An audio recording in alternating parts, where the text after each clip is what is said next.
As I mentioned at the top of the show, there's a big worry looming with Labor looking at ways they can get the big superannuation funds to invest in green energy and social housing and God knows what else. I reckon this is outrageous. This is a looming superannuation heist. They take your money, forced you to invest 10% of your income in super. You've got no choice about that. And now, instead of that money being put to work to make the best returns for you, they want to use it to deliver on their political, social and environmental goals. It's disgraceful. This is the same mob, mind you, who at the last election earlier this year opposed you being able to use your own super to help you buy your own house. But they want to use it now, your super, to buy other people's houses. Former Prime Minister Paul Keating told the Australian Financial Review that this is a society that can't house its own children.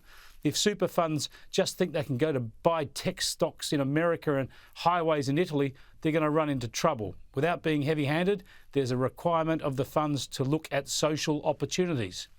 Well, yeah, they're supposed to build up our savings for our retirement, not deliver Labor's social housing goals. Wouldn't it be better to let us all use our own super for our own houses? But the current Treasurer is pushing this too. Jim Chalmers told the AFR, "We see trillions of dollars in workers' capital, we see government budgets heaving with debt, and there are obvious needs for investment, particularly in areas like housing and energy. We are up for reform and new ideas here." Hang on a second, it's our money. And now Labor and the big union super funds reckon it's theirs to play with, to deliver their social and environmental goals, probably to further undermine our energy system. Lord help us. Let's bring in Andrew Bragg, Liberal Senator for New South Wales and Chair of the Economic References Committee. Good to talk to you again, Andrew. This can't be allowed to happen, can it? Surely the remit of the super funds is to maximise the return on the money we have to invest with them. Well, good afternoon, Chris. It is a very strange way to be looking at this issue, that you would want the super funds to effectively own all the houses and then Australians become a nation of renters to the super funds. I mean, it would be far better if people could use their own money to buy their own houses and own it themselves.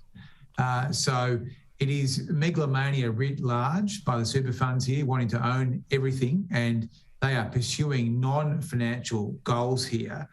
And I'm frankly surprised that the Treasurer would even consider going there.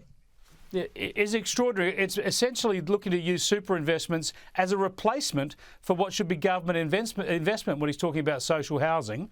Let's talk about them separately because, for instance, you and I will argue about renewable energy and where we should be going for energy policy in this country. We'll have that argument another time. But generally speaking, because of government subsidies and policies, investing in renewable energy is a no-brainer. You get a good return. If you've got the dosh, your money's going to be well invested there. But social housing's the opposite, right? This is stuff government can't make pay. This is stuff government can't afford to deliver. And they're suggesting super funds will do it?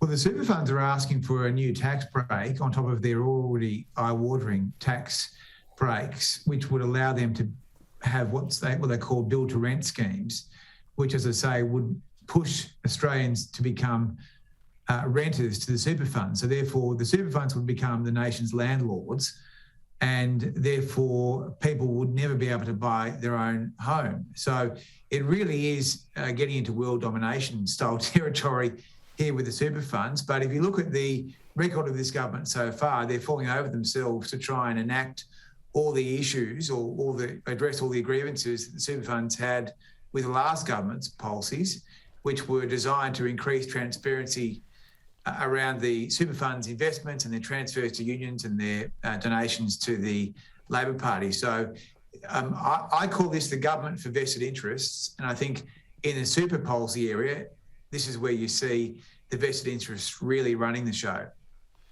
Well, I know you keep a close eye on this industry, and I hope you continue to, because this is very worrying signs. We'll see what unfolds in the coming weeks and months. Thanks for joining us, Senator. Thanks, Chris. Senator Andrew Bragg there.